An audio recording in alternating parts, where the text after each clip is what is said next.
Mesdames et messieurs, heureux de vous retrouver pour ces rendez-vous de l'actualité sur Moto TV. Nous commençons par les sommaires. La société civile du Nord Kivu suggère au président de la République de redéfinir les limites de l'état de siège. Cela permettra à l'armée de concentrer ses efforts sur les zones épicentres de l'insécurité. Cette structure citoyenne pense que les efforts fournis par les forces armées de la République démocratique du Congo restent éparpillés, ce qui empêche les résultats de l'état des sièges, que ces résultats ne soient pas encore palpables.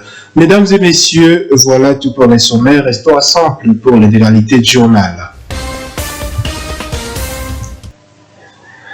Les rôles des médias de Butembo dans la consolidation des institutions transparentes et efficaces en RDC, c'est autour de ce thème que les journalistes de Butembo ont échangé ce jeudi 29 juillet. C'était au cours d'un atelier organisé par l'Observatoire de la liberté de la presse en Afrique, OLPA, à faveur des 35 journalistes de médias de Butembo. Suivons le reportage. Plus de 30 journalistes étaient conviés à cet échange ici à l'espace Ami Client. C'est l'Observation pour la liberté de la presse en Afrique qui les a réunis autour du thème « Rôle des médias de Butembo dans la consolidation des institutions transparentes et efficaces en RDC ». Objectif atteint selon les organisateurs. Kabongo Mbouyisse, secrétaire exécutif des OLPA, espère que les participants ont acquis de nouvelles connaissances vu la diversité des interventions. Oui, l'objectif, personnellement, j'estime que nous avons atteint notre objectif parce que les représentants de l'autorité ont donné tellement de pistes de solutions pour établir un pont de collaboration entre les journalistes et les représentants de l'État ici au niveau provincial. Il y a également le président sessionnaire de l'UNPC qui a insisté sur l'équilibre dans l'information durant cette période, ainsi que le président de la société civile qui a également rappeler aux journalistes qu'il est important d'accompagner le contrôle citoyen. Rachid Amourika Songo, président de l'UNPC Antenne Butembo, est l'un des intervenants. Il appelle les journalistes à bien assumer leurs responsabilités, dénonçant les dérapages de la démocratie tout en l'accompagnant. Dans le cadre de l'état des sièges, il est aussi question de rappeler aux journalistes le rôle qui est le leur. Le rôle qui est notamment celui d'accompagner les autorités, mais aussi celui de recouvrer, de ne jamais oublier leurs responsabilités comme quatrième pouvoir, les responsabilités des chiens des gardes de la démocratie, les responsabilités dans le cadre de jouir de leurs fonctions dénonciatrices. Dans le cadre de la dénonciation, les médias doivent dénoncer les dérapages du pouvoir, tout en les accompagnant. On les accompagne pour les biens de la population. Mais quand il y a des dérapages de la part des services qui sont appelés à sécuriser la population, les médias, les journalistes ont le devoir de dénoncer pour permettre aux autorités de prendre des mesures contre les responsables. C'est comme ça que nous avons insisté sur le fait que les journalistes doivent chercher à équilibrer leurs informations. Et il n'est pas question, parce que c'est l'état des sièges, qu'il faut faire passer sous silence des informations qui, par exemple, portent sur la violation des droits de l'homme. C'est inacceptable. Cet atelier a été organisé par OLPA en partenariat avec l'Union nationale de la presse du Congo, sous-section de Butembo. La société civile du Nord Kivu suggère au président de la République de redéfinir les limites de l'état des sièges. Cela permettra à l'armée de concentrer ses efforts sur les zones épicentres de l'insécurité. Dans une interview accordée à Moto TV, Edgar Mateso, vice-président de ces structures citoyennes, parce que les efforts fournis par les forces armées de la République démocratique du Congo restent éparpillés, ce qui empêche que les résultats de l'état des sièges ne soient pas encore palpables. Suivons-le dans ces propos recueillis par notre reporter. Nous sommes en train de penser, et c'est le point de vue de plusieurs personnes, qu'il faudra redéfinir les limites de l'état de siège. Par exemple, on pourrait dire que l'état de siège concerne les territoires de Beni et les territoires d'Irugu et concentrer tous les efforts du gouverneur et de tous les militaires sur ces entités ça permettrait à notre armée peut-être d'être plus ou moins efficace.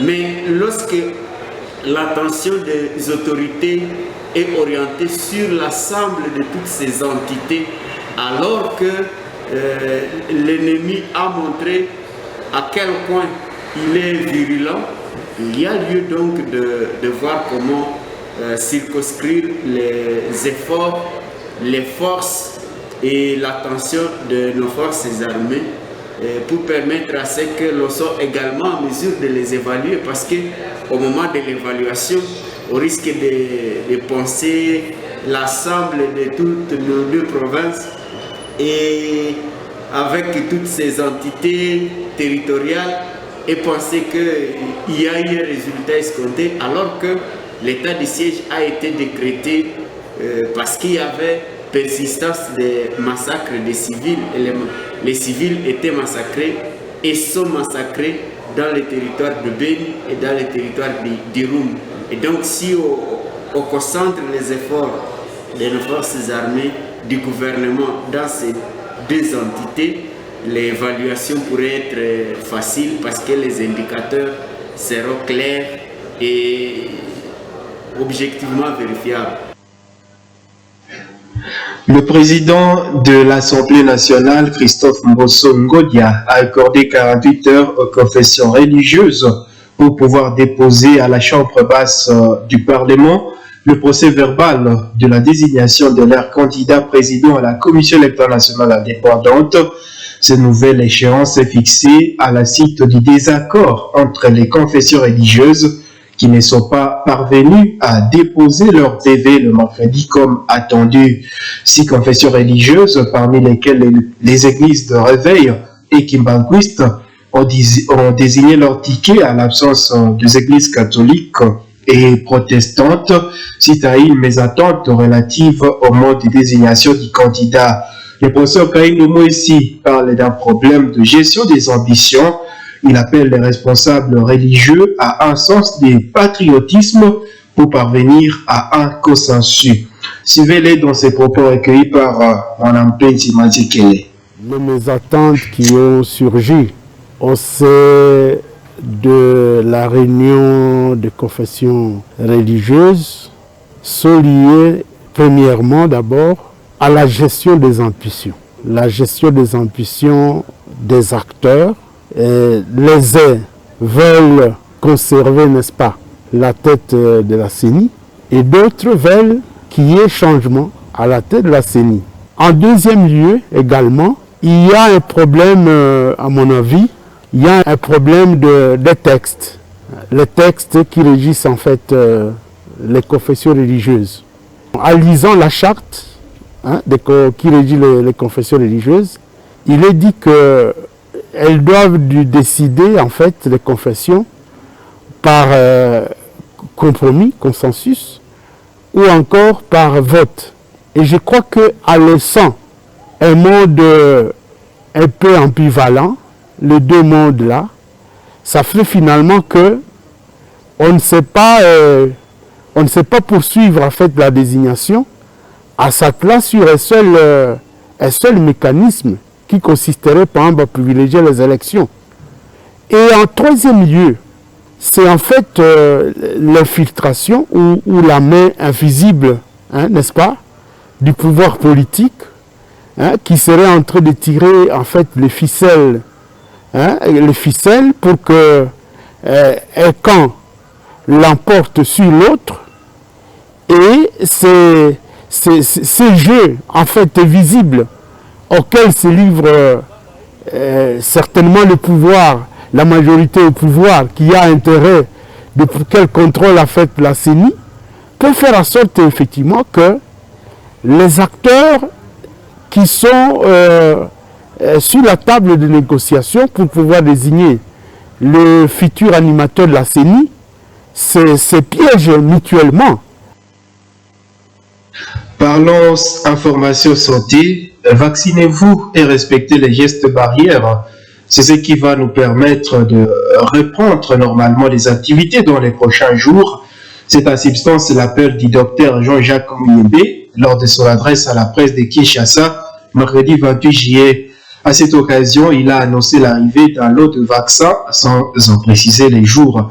Suivez le docteur Jean-Jacques Mouyembe dans ses propos recueillis par la RTNC.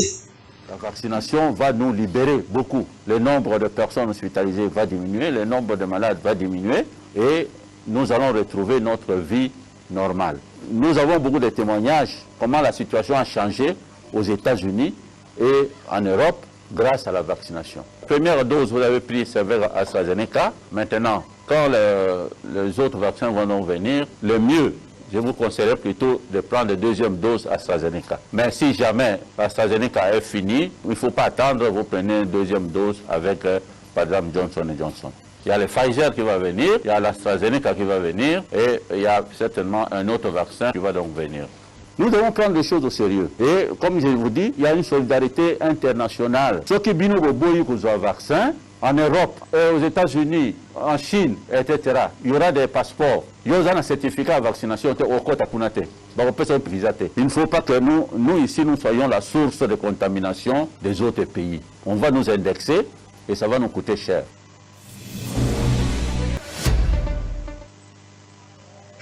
Information des sports à présent. Nous parlons championnat interuniversitaire de Butembo. 2 matchs ont vécu au stade Van Nevel Matokeo dans le cadre de la première journée dans les groupes C. À 14h, l'UDGB a dominé l'ISTEM par 6 buts à 1. À 16h, l'IBTP s'est imposé par 4 buts à 0 face à l'ULPGL. C'est bien parti pour les champions à titre de l'IBTP, comme nous en parle Joël Tali dans ce reportage. Dans ce stade Van Nevel très bruyant ce jour, l'on assiste à un match plein de particularités. Les deux équipes toutes bien préparées, leurs formes respectives présentent plusieurs aspects similaires. L'Institut des bâtiments et des travaux publics IBTP en blanc et rouge et l'Université de Pays des Grands Lacs ILPGL en noir et blanc.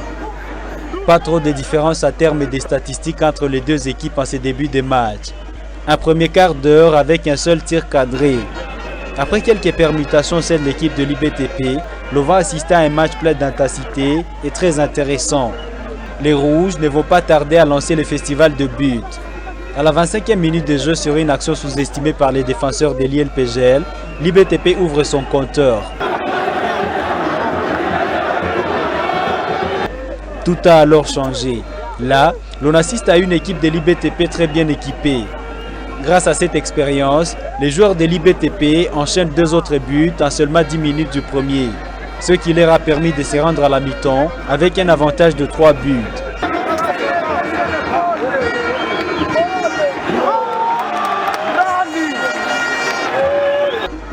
À la seconde mi-temps, l'ULPGL va encaisser un autre but malgré son avantage de jeu sur l'IBTP. Les tenants du titre affichent un visage très ambitieux à leur propre succession. 4 buts à 0. Le capitaine de l'ULPGL ne s'attendait pas à ce score. En retard au championnat, mais on va essayer de faire l'arbitrage aussi, ça n'a pas tenu. Parce que si vous avez regardé le match à la première mi-temps, on n'était pas bon, mais à la deuxième mi-temps, on a maintenu, même si la foule nous a mal perturbé, mais ce n'est pas dire que le DPS est très fort, mais on va essayer encore pour le deuxième match. Nous serons qualifiés, on va faire, même si on vient de recevoir 4 à 0. Bon, on va essayer, ce n'est pas tout.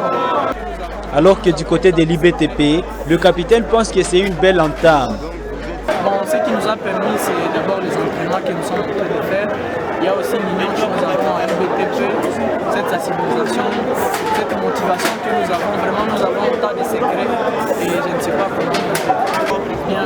On dit souvent qui commence bien, finit bien. Et pour nous, c'est là que nous allons remporter cette victoire. Voir que nous avons commencé mieux que toutes les équipes presque. C'est la première large victoire et nous comptons vraiment continuer comme ça jusqu'à ce que nous aurons cette victoire. À 14h, un autre choc a vécu entre l'Université Divina Gloria de Butembo, IDGB à jaune-bleu et l'ISTEM en noir et blanc vêtu. Moins attendu dans cette confrontation, c'est l'IDGB qui surprend le public en imposant une très lourde défaite de 6 buts à 1 à l'ISTEM, son adversaire du jour. Une journée très folle a vécu au stade Van Nevel. Toutes ces rencontres s'inscrivaient dans le cadre de la première journée dans les groupes C.